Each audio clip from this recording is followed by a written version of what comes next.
history of how we got involved, because no matter where we have gone to talk about this, people say, well, how did you get involved in this work? Well, first of all, I was invited to Saudi Arabia to lecture in embryology at King Abdulaziz University in Jeddah, Saudi Arabia. And I went there and I gave my lectures, and while I was there, I, at my suggestion, invited Dr. Prasad and Dr. Johnson to come to Saudi Arabia, and they asked them the same questions, and I purposely didn't tell them my interpretations. I wanted them to give their own. So they did, and their answers were similar to mine. Not only that, and I should say that Dr. Johnson is one of the most outstanding embryologists and teratologists in the United States. We didn't just pick anyone, I picked the best. And in Canada, Dr. Prasad at University of Manitoba, where I spent 20 years, is also an outstanding embryologist who has 3 doctor's degrees, plus membership in pathology. So I picked the very best. And then when I started thinking about other embryologists around the world, we brought in Dr. Edwards from Cambridge, who is some of you remember the early work on in vitro fertilization, where they fertilize the ovum outside the mother because the sperm and the egg can't unite because of a blockage in the uterine tube or fallopian tube. And so they have to fertilize it outside the body, and then they put it in. That's called in vitro fertilization. Now, Dr. Steptoe was an obstetrician, and Dr. Edwards was the embryologist and physiologist who were first successful in fertilizing an ovum outside the uterus or outside the tube, and then putting it into the uterus and having it develop into a baby. And that baby is Louise Brown, who I guess is 12 years old or something now. That is a whole story. But Dr. Edwards is world-renowned for his early work in this area. So we invited him to Saudi Arabia, and again, he was asked the same questions, and they got essentially the same answers. I also have one of my colleagues from Kyoto in Japan, and although he didn't go to Saudi Arabia, he has been consulted and so on. So we have consulted embryologists around the world for their opinions on these statements in the Quran. And it's clear from what Dr. Prasad has said and from all of our work in this area that these statements are correct. The stages. We didn't know about stages, as Dr. Prasad says, until a few years ago.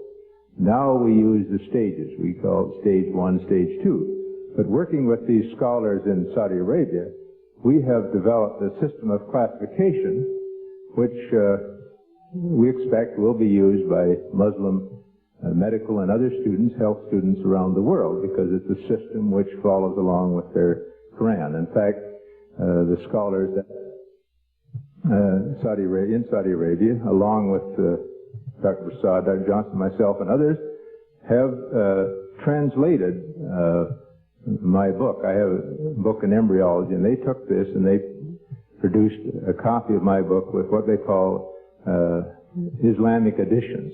So each chapter they put in 3 or 4 pages citing the verses from the Quran, just as you see here, and then the interpretations that they've obtained from me and others in this book. Now, this book is not available for sale as such. You can't go in a bookstore and buy it, but Rahil knows where you can get it. Dr.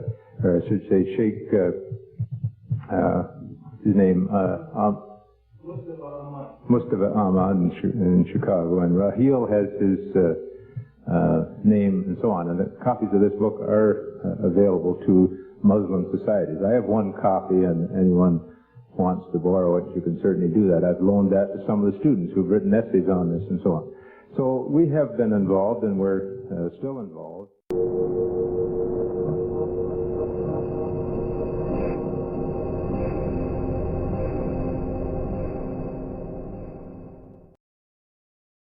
The Quran on Embryology.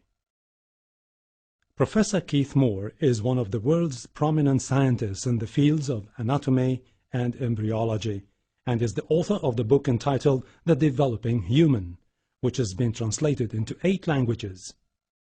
The book is considered a scientific reference work and was chosen by the Special Committee in the United States as the best book authorized by one person. Dr. Keith Moore is the professor of anatomy and cell biology at the University of Toronto in Toronto, Canada. In 1984, he received the most distinguished award presented in the field of anatomy in Canada, the JCB Grant Award from the Canadian Association of Anatomists. He has directed many international associations such as the Canadian and American Association of Anatomists and the Council of the Union of Biological Sciences. Let's now listen to what Professor Keith Moore has to say about the revelations found in the Quran 1400 years ago, and what science has only recently been able to find out through detailed investigation. In the 1940s, Professor Streeter of the Carnegie Institute of Embryology in Washington, D.C., proposed a system for classifying the stages of human development. His system arranged human embryos in 23 numbered stages based on their differences in appearance. The Carnegie system of classification was used around the world until the 1970s, when a more refined system was proposed by Dr. Ronan O'Reilly of the Carnegie Institute of Embryology, now in San Diego, California. Intensive studies of the Quran and Hadith in the last 4 years have revealed a system for classifying human embryos that is amazing, since it was recorded in the 7th century A.D. Although Aristotle, the founder of the science of embryology, realized that chick embryos developed in stages from his studies of hen's eggs in the 4th century B.C., he did not give any details about these stages. As far as it is known from the history of embryology, little was known about the staging and classification of human embryos until the 20th century. For this reason, the descriptions of the human embryo in the Quran cannot be based on scientific knowledge in the 7th century. The only reasonable conclusion is that these descriptions were revealed to Muhammad from God. He could not have known such details because he was an illiterate man with absolutely no scientific training. The first stage is Adafk, and you'll have to apologize for my pronunciation. This is from Surah Tariq 6. He is created from a drop emitted.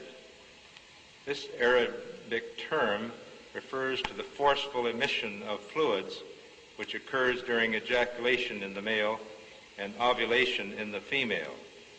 The male secretions, called semen, contain the spermatozoa, and the female secretions, called follicular fluid, contain the ovum. This is the stage of fertilization and the nutfa, and after this is what we call the zygote, referred to in the Quran as the nutfa, and the nutfa undergoes division, which we call cleavage, as it passes down the uterine tube. And so these are the stages of the nutfa here as it undergoes cell division. This term is used several times in the Quran when referring to the beginning of development. After examining all these references, it is concluded that nutfa refers to the small drop of fluid containing the sperm and the ovum.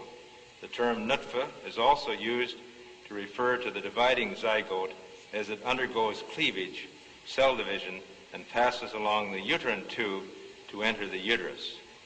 This surah says, "Then he made his progeny from a quintessence of the nature of fluid despised."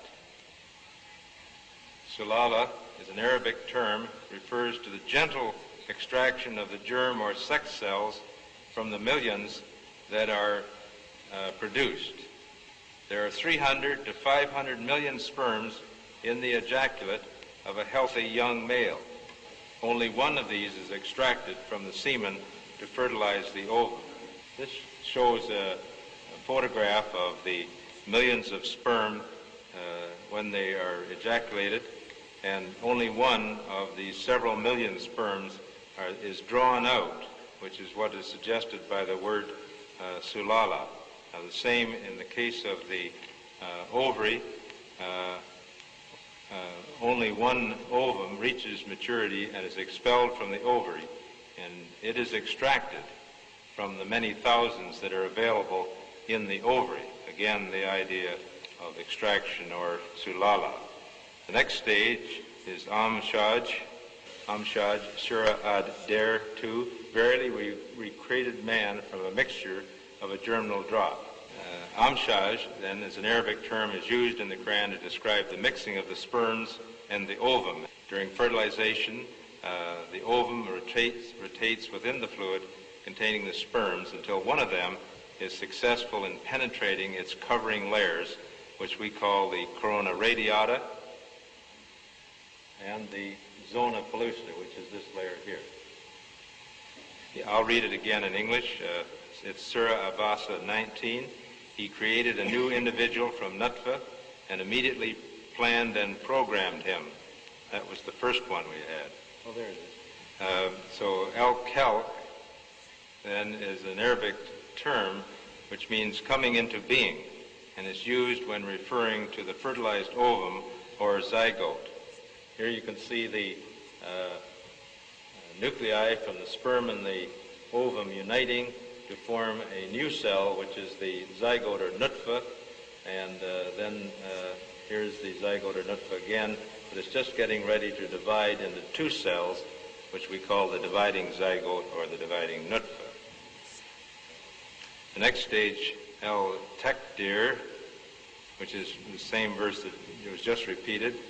This Arabic term means the determination of characters and appears to refer to the fact that from the beginning the zygote or nutfa contains genetic factors in the chromosome, contain the genes which determine the color of the future person's eyes, hair, and skin, and all its other characteristics, such as the appearance of the face and the body. Al-Harth, Surah Al-Bagara, Ayah 223, your wives are as a tilth unto you. This Arabic term refers to the plowing of the earth and the sowing of the seed in it. This term is used in reference to sexual intercourse, plowing, and implantation of the blastocyst, sowing of the seed. This analogy is a very good one, since the blastocyst develops root-like structures called chorionic villi, which derive oxygen and nutrients from the mother's blood, just as the roots of the plant, shown here, derive their nutrients from the soil. Next is Alaka. Let's have the next slide.